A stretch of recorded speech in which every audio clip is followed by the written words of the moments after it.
అంబర్పేట ఫ్లైఓవర్కి సంబంధించినటువంటి నిర్మాణ పనులు ఒక కొలికొచ్చాయి. ఇంకా 6 ప్లేస్లలో రాష్ట్ర ప్రభుత్వము జిహెచ్ఎంసి ఈ యొక్క భూసేకరణకు సంబంధించినటువంటి పనులు పూర్తి చేసి ఈ యొక్క సర్వీస్ రోడ్డు వేసుకోవడానికి ఇంకా భూమిని ఇవ్వాల్సినటువంటి అవసరం ఉంది. ఈ విషయంలో ముఖ్యమంత్రి గారికి, గతంలో కేసీఆర్ గారు కానీ, ఇప్పుడు ఉన్నటువంటి రేవంత్ రెడ్డి గారు కానీ అనేక ఉత్తరాలు రాయడం జరిగింది. ఈ యొక్క అంబర్పేట ఫ్లైఓవర్ సుమారు 400 కోట్ల రూపాయలతోటి నిర్మాణం జరుగుతూ ఉంది. 5వ తేదీ సాయంకాలము 4 గంటలకు కేంద్ర ప్రభుత్వ రహదారుల శాఖ మంత్రి అయినటువంటి నితిన్ గడ్కరీ గారి చేతుల మీదుగా ఇది ప్రారంభోత్సవం అధికారపూర్వకంగా చేసుకుంటాం. ఇంకా నేను ఈరోజు జిహెచ్ఎంసీ అధికారులతో, మున్సిపల్ కమిషనర్తో, పోలీస్ అధికారులతో కూడా మాట్లాడడం జరిగింది. ఈ యొక్క ల్యాండ్ అక్విజిషన్ పనులు ఇంకా 6 ప్లేస్లలో కొంత అడ్డంకిగా ఉన్నాయి. అది పూర్తి చేస్తే ఫ్లైఓవర్ కింది నుంచి వెళ్ళేటువంటి ప్రయాణికుల రాకపోకలు సాఫీగా జరుగుతాయి. ఏ రకమైనటువంటి ఇబ్బంది లేకుండా ఆ యొక్క ట్రాఫిక్ ఫ్లో ఉంటుంది. కానీ ఈ 6 ప్లేస్లలో ఈ యొక్క భూసేకరణ పనులు పూర్తి కాని కారణంగా ఇంకా ఇబ్బందులు ఉన్నాయి. కొంతమంది కావాలని ఈ యొక్క ఫ్లైఓవర్ పనులు ఆపేటువంటి ప్రయత్నం చేశారు.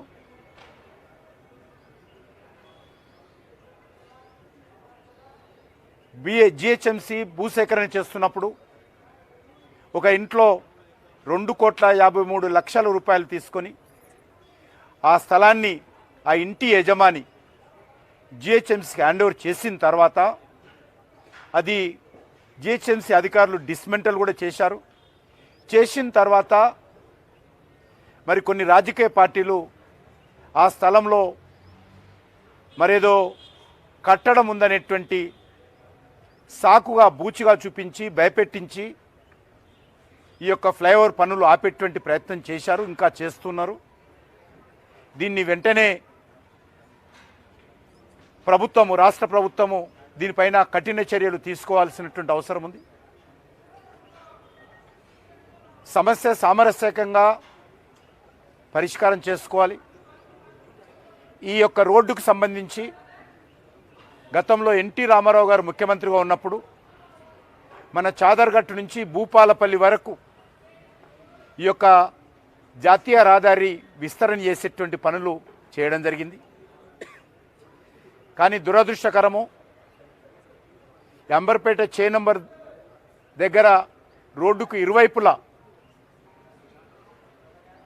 ముస్లిం సమాజానికి సంబంధించినటువంటి గ్రేవ్యార్డ్స్ ఉన్న కారణంగా వాళ్ళకి ఇబ్బంది కలుగుతుందనేటువంటి అనుమానంతో ఇక్కడ అంబర్పేట దగ్గర ఈ గ్రేవ్యార్డ్ మధ్యలో ఈ యొక్క రోడ్డు వైడనింగు జరగలేదు.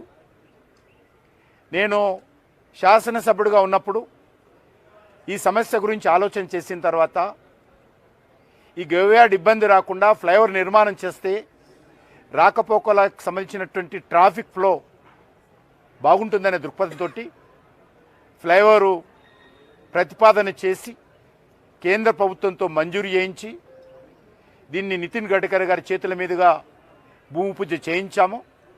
ఈరోజు వారి చేతుల మీదుగానే ఈ యొక్క ఫ్లైఓవరు ప్రారంభోత్సవ కార్యక్రమం చేస్తూ ఉన్నాము. ఈ యొక్క గ్రేవ్యార్డ్ దగ్గర ఆ ముస్లిం సమాజానికి సంబంధించినటువంటి వాళ్ళకి ఇబ్బంది జరగకూడదని ఫ్లైఓవర్ పెడితే మరి కొన్ని రాజకీయ పార్టీల ప్రోత్సాహంతో, కుట్రలతో అక్కడ కూడా ఇబ్బంది పెట్టారు. చివరకు డిజైన్ అంతా చేంజ్ చేసి ఆ యొక్క శ్మశాన వాటిక దగ్గర, గ్రేవ్యార్డ్ దగ్గర మరి స్టీల్ బ్రిడ్జ్ నిర్మాణానికి మరి కేంద్ర ప్రభుత్వం అదనపు నిధులిచ్చి మరి అక్కడ స్టీల్ బ్రిడ్జ్ కూడా ఆ యొక్క గ్రేవ్యార్డ్ దగ్గర రెండు వైపులా గ్రేవ్యార్డ్ ఉంటే మధ్యలో స్టీల్ బ్రిడ్జ్ నిర్మాణం చేయడం జరిగింది. అయినప్పటికీ కూడా ఇంకా అనేక రకాల ఒడిదుడుకులు ఇబ్బందులు రాష్ట్ర ప్రభుత్వంతో సరైనటువంటి సహకారం లేకపోవడము, గతంలో టీఆర్ఎస్ పార్టీ ఉన్నప్పుడు కానీ ఇప్పుడు కానీ మరి కొంత ఇబ్బందులు జరిగాయి. అయినప్పటికీ కూడా ఈ బ్రిడ్జ్ అనేటువంటిది ప్రజలకు ఉపయోగపడేటువంటి బ్రిడ్జ్. అందరూ రాజకీయాలకు అతీతంగా ఈ అభివృద్ధి కార్యక్రమాల్లో భాగస్వాములు కావాల్సినటువంటి అవసరం ఉంది, సహకరించాల్సినటువంటి అవసరం ఉంది. అదే దృక్పథంతో ఈ రోడ్డు పనులు మరి ఈరోజు పూర్తి చేసుకుంటున్నాం. ఇంకా కొన్ని పనులు ఉన్నాయి. కొంత రాష్ట్ర ప్రభుత్వం జిహెచ్ఎంసీ ఎంత తొందరగా సహకారం అందిస్తే అంత తొందరగా మిగిలిన పనులు కూడా పూర్తి చేస్తామని చెప్పి ఈ సందర్భంగా మనం చేస్తాం.